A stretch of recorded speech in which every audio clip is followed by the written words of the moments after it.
Let's begin by drawing the states of water. First, we'll draw an ice cube, which represents the solid state of water.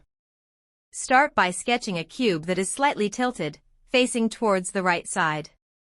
Next, draw another cube, from smaller to slightly larger, to give it a layered appearance, showing depth. To indicate that the ice is melting, draw a few irregular, wavy lines at the bottom and around the edges to represent water dripping or pooling beneath the cube. Step 2. Drawing a glass of water. Now we'll draw a glass of water, representing the liquid state of water. You can sketch a tall, clear glass and fill it halfway with water. This shows the transition of water from its solid form, ice cube, to its liquid form, water. Step 3. Drawing steam. Next, let's draw steam, which represents the gaseous state of water. Begin by drawing a vessel placed on a hot stove.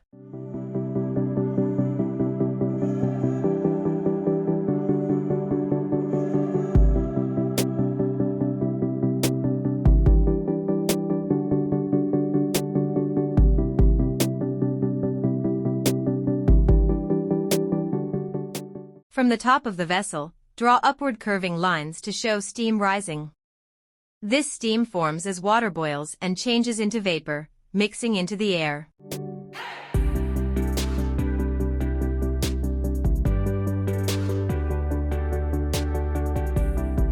Coloring the drawing.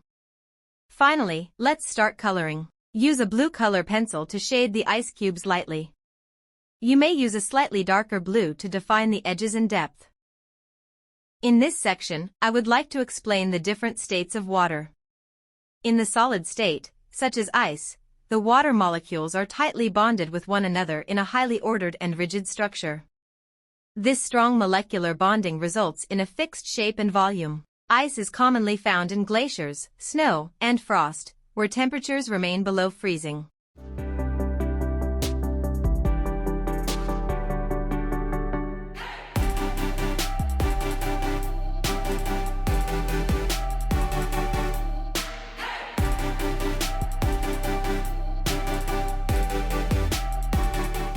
For the glass of water, use a combination of light blue and transparent shading to show clarity. In the liquid state, such as in water, the molecules are still attracted to one another, but they are less tightly bound compared to ice. The molecular arrangement is more fluid and less structured, allowing the water to flow and take the shape of its container.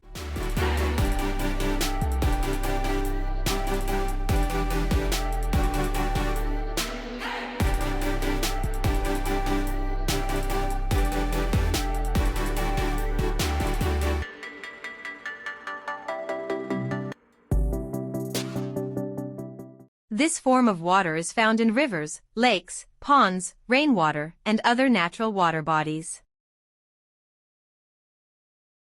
The steam can be colored using soft gray or left white with outlines, depending on the effect you prefer.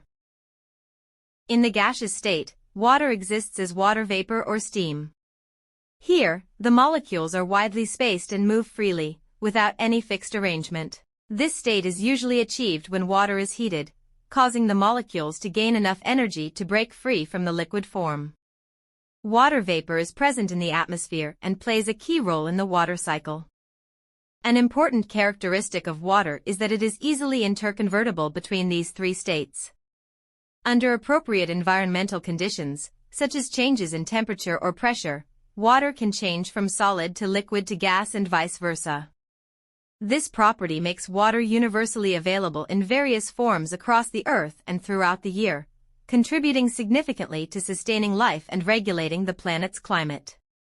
Now, let's label the different parts of the water cycle drawing. We will draw two arrows to represent the process of change. The upper arrow should point towards the right side, indicating the transformation of solid, ice, into liquid, water, and then into gas, steam, when heat is applied.